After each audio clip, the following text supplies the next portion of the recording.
తెలియపరిచిన రీతిగా ఇంచుమించుగా 300 ప్రవచనాలు యేసుక్రీస్తులో నెరవేరుట కొరకు ఈ లోకంలోనికి దేవుడు తన కుమారుని పంపాడంట. యేసుక్రీస్తు వారిలో ఇంచుమించు 300 వచనాలు నెరవేరుట కొరకు యేసుక్రీస్తు వారిని దేవుడు ఈ లోకంలోనికి పంపి ఉన్నాడు.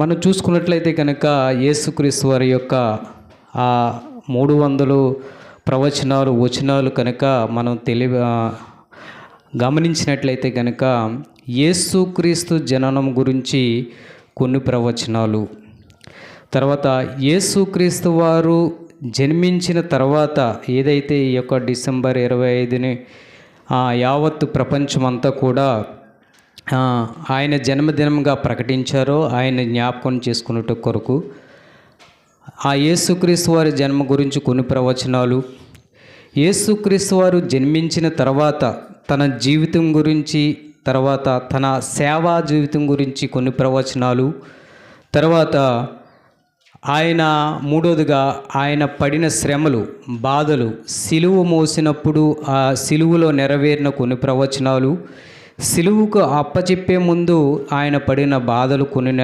నెరవేర్చుడు కొరకు, తర్వాత నాలుగోదిగా ఆయన మరణము, పునరుద్ధానాల్లో కొన్ని ప్రవచనాలు నెరవేరాయి. కాలము పరిపూర్ణమైనప్పుడు అనే మాట రాయబడి ఉంది. గలతీ 4:4 చదివిన రీతిగా దేవుడు కాలము పరిపూర్ణమైనప్పుడు తన కుమారుని ఈ లోకంలోనికి పంపాడు. ఈ రీతిగా యేసుక్రీస్తు వారి జననం, ఆయన యొక్క జీవితం, ఆయన యొక్క జీవితంలో ఆయన చేసిన సేవలో కొంత భాగం, ఆయన ఆ యొక్క బాధలో అనిపించినప్పుడు సిలువ మరణం దగ్గర కొన్ని ప్రవచనాలు, మరణించినప్పుడు కొన్ని ప్రవచనాలు, మరణించి తిరిగి లేచినప్పుడు కొన్ని ప్రవచనాలు, ఇవన్నీ కూడా 300 ప్రవచనాలు యేసుక్రీస్తులో నెరవేరుట కొరకు ఆయన ఈ లోకంలోనికి వచ్చి ఉన్నాడు. మనం చదివిన రీతిగా కొన్ని వచనాలు చదివాం. ఆయన పుట్టుక ఏ విధంగా జరిగింది, కొన్ని వచనాలు మత్తయి సువార్త, లూకా సువార్తలో మనం చదివాం. ఆయన ఎక్కడ జన్మించాడు అనేది కూడా చదివాం. యేసుక్రీస్తు వారి పుట్టుక ప్రాముఖ్యంగా ఆయన జీవించిన కాలంలో కొందరు ఈ రీతిగా ఆలోచన కలిగి ఉన్నారు. రోమిలికి రాసిన పత్రిక 3:20 చూస్తే చక్కటి మాట. ఆ 300 ప్రవచనాల్లో ఆయన జీవిస్తున్నప్పుడు, ఆయన సేవ చేస్తున్నప్పుడు ఆ యొక్క ప్రజలు ఆలోచించుకున్న విధానం ఈ రీతిగా ఉంది. కాగా ధర్మశాస్త్ర సంబంధమైన క్రియలు లేకుండా, రోమిలికి రాసిన పత్రిక 3:20 ఏలయనగా ధర్మశాస్త్ర సంబంధమైన క్రియల మూలముగా ఏ మనుష్యుడును ఆయన దృష్టికి నీతిమంతుడని తీర్చబడడు. ధర్మశాస్త్రము వలన పాపమనగా ఎట్టుదో,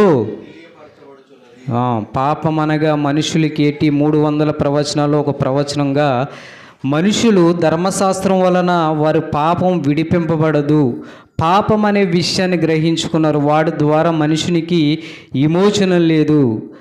దేవుడు కాలము పరిపూర్ణమైనప్పుడులో ప్రధానమైన భాగం ఏంటంటే మనుషులు పాపాన్ని గురించి ఆలోచించడం మొదలుపెట్టారు. ఇవ్వబడిన గ్రంథము వారిని ఆ పాపం నుంచి విడుదల చేయలేదని ఆలోచించారు. ఆయన సేవా భాగంలో చేస్తున్నప్పుడు మనుషుల ఆలోచన కలిగి ఉన్న ఒక వచనం అది. ఇంకా చూసుకున్నట్లయితే కనుక లూకా సువార్త 2:25 చక్కని మాట ఉంటుంది.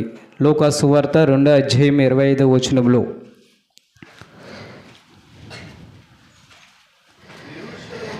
యెరూషలేమునందు సిమియోను అను ఒక మనుషుడుండెను. అతడు నీతిమంతుడును భక్తిపరుడై ఉండి ఇజ్రాయేలు యొక్క ఆదరణ కొరకు కనిపెట్టువాడు. పరిశుద్ధాత్మ అతని మీద ఉండెను. చివరి వరకు చదవండి అది.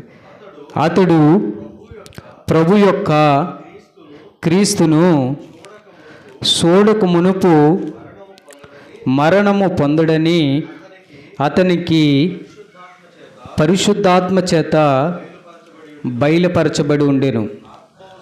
ఆత్మవశుడై అతడు దేవాలయంలోనికి వచ్చెను. అంతటా ధర్మశాస్త్ర పద్ధతి చెప్పిన ఆయన విషయమై జరిగించుటకు తల్లిదండ్రులు శిశువైన యేసును దేవాలయంలోకి తీసుకొచ్చినప్పుడు అతడు తన చేతులలో ఆయనని ఎత్తుకుని దేవుని స్తుతించుచు ఇట్లనెను, నాదా, ఇప్పుడు నీ మాట చెప్పిన సమాధానముతో నీ దాసుని పోనిచ్చున్నావు. అన్యజనులకు నిన్ను బయలుపరచుటకు వెలుగుగాను నీ ప్రజలైన ఇశ్రాయేలుకు మహిమగాను నీవు సకల ప్రజల ఎదుట సిద్ధపరిచిన నీ రక్షణను నేను కన్నులారా చూసి తిని. చదవబడిన ఈ భాగంలో సిమియోను అనే ఒక భక్తుడు కనబడతాడు. నీతిమంతుడంట, పరిశుద్ధాత్మ ప్రేరణ కలిగిన వాడు. సర్వసాధారణంగా యూదుల సాంప్రదాయ ప్రకారం ఏంటంటే ఇక్కడ సిమియోను గురించి మొట్టమొదటి మనం ఆలోచించినట్లయితే కనుక సిమియోను యేసుక్రీస్తును చూసిన తర్వాతే చనిపోతాడు. ఆయన చేసుకున్న ప్రార్థనలో ఆయనకు వచ్చిన దేవుని దర్శనం ఏంటంటే యేసుక్రీస్తు వారిని చూసిన తర్వాతే చనిపోవాలి. మనం చదువుకున్నాం కదా గలతీ 4:4లో దేవుడు కాలము పరిపూర్ణమైనప్పుడు దేవుడు ఏం చేశాడంట, తన కుమారుని పంపును. ఇక్కడ సిమియోనుకు చేసుకున్న ప్రార్థనలు ఏంటంటే యేసుక్రీస్తు వారిని చూసిన తర్వాతనే తనకి మరణము సంభవిస్తుంది. పరిశుద్ధాత్మ చేత ఆ విధమైన దర్శనాన్ని కలిగి ఉన్నాడు.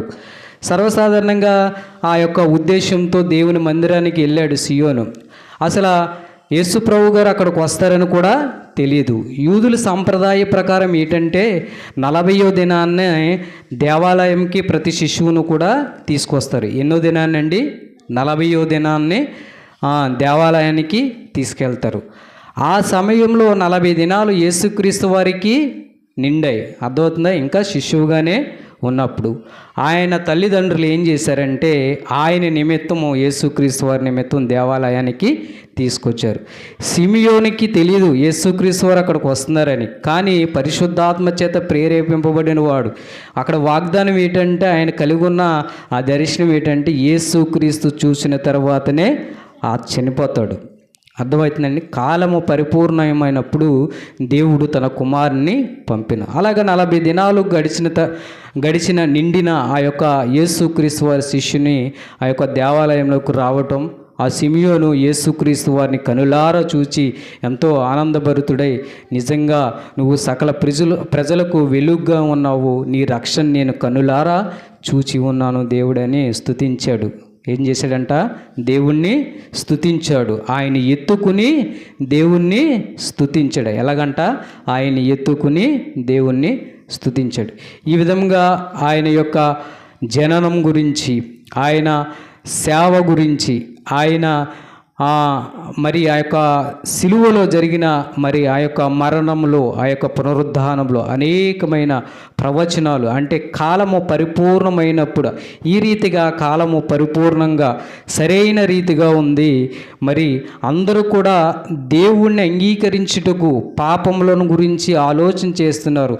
దేవుడంటే ఏటో తెలుసుకుని దేవుణ్ణి మరి అంగీకరించుటకు సిద్ధమనిసి రక్షణ అనే దాని కొరకు ఎదురు చూసిన వారిగా కనబడుతున్నారు. దేవుడు ఏమనుకున్నాడంటే కాలము పరిపూర్ణమైనదని యేసుక్రీస్తు వారిని ఈ లోకంలోనికి 2025 సంవత్సరాల క్రితము మానవ శరీర రీతిగా ఆయన్ని ఈ లోకంలోనికి పంపించున్నాడు.